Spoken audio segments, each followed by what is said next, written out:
Assalamualaikum warahmatullahi wabarakatuh. Selamat pagi, salam sejahtera bagi kita semuanya. Om Swastiastu, Namo Buddhaya, salam kebajikan. Pokok seduduk kini berbunga, dipetik Buddha ke seberang pulau. Encik Puan, saya Mary Elvia, GPK Jambore dari Riau.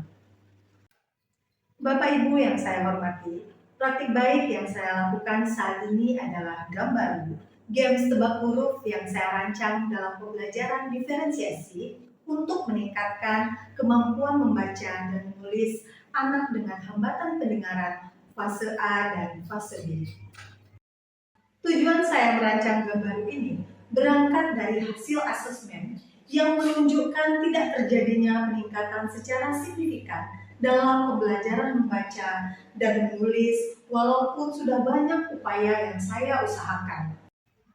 Membimbing orang tua setiap pulang sekolah untuk memberikan pembelajaran anaknya di rumah, pembelajaran yang interaktif, LKPD yang menarik, memantau pembelajaran anak di rumah melalui grup WA kelas, membuat akun YouTube yang berisi video pembelajaran anak di kelas agar dapat dipahami orang tua untuk dilakukan kembali di rumah.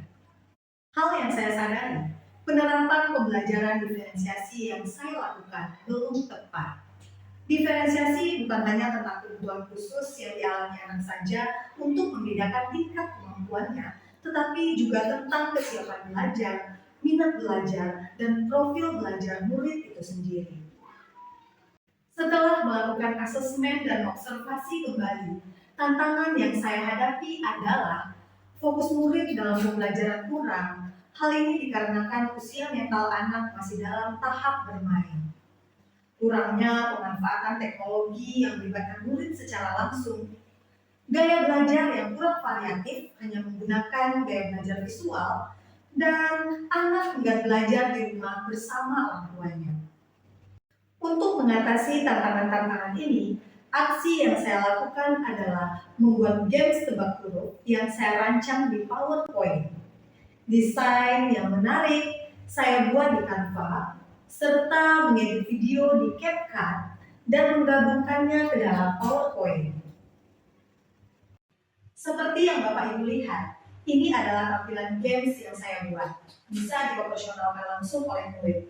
Ada pembelajaran tentang huruf vokal, suku kata, dan kata yang merupakan diferensiasi konten sesuai dengan kemampuan peserta didik saya.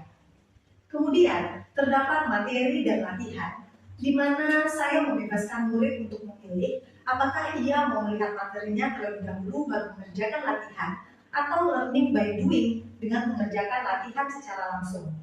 Ini merupakan diferensiasi proses yang saya sajikan dalam games ini, melibatkan gaya belajar visual dan gaya belajar kinestetik.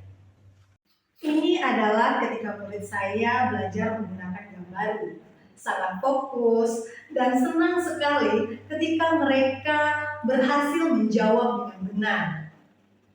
Untuk pembelajaran murid di rumah, saya mengkonvert PowerPoint ini menjadi Android agar bisa diakses di HP sehingga meningkatkan motivasi belajar mereka. Bagaimana dampak dari aksi yang saya lakukan ini? Awalnya belum mampu mengidentifikasi huruf vokal. Dalam waktu 1 bulan, peningkatannya terjadi secara signifikan, mampu mengidentifikasi huruf vokal dengan baik, bahkan sampai ke suku kata ba, bi, bu, be, dan bo.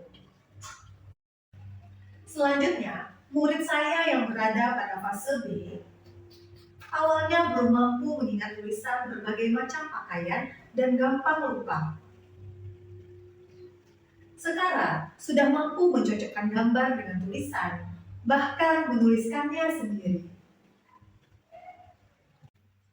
Dan anak hambatan intelektual yang merupakan kelas rekan sejawat saya juga tertarik belajar dengan games ini. Baiklah Bapak Ibu, demikianlah presentasi praktik baik saya dari Meranti ke Jakarta, seberangnya pulau semalam hari. Selesai sudah presentasi saya. Bolehlah bersua di talk show nanti. Assalamualaikum warahmatullahi wabarakatuh dan salam hebat.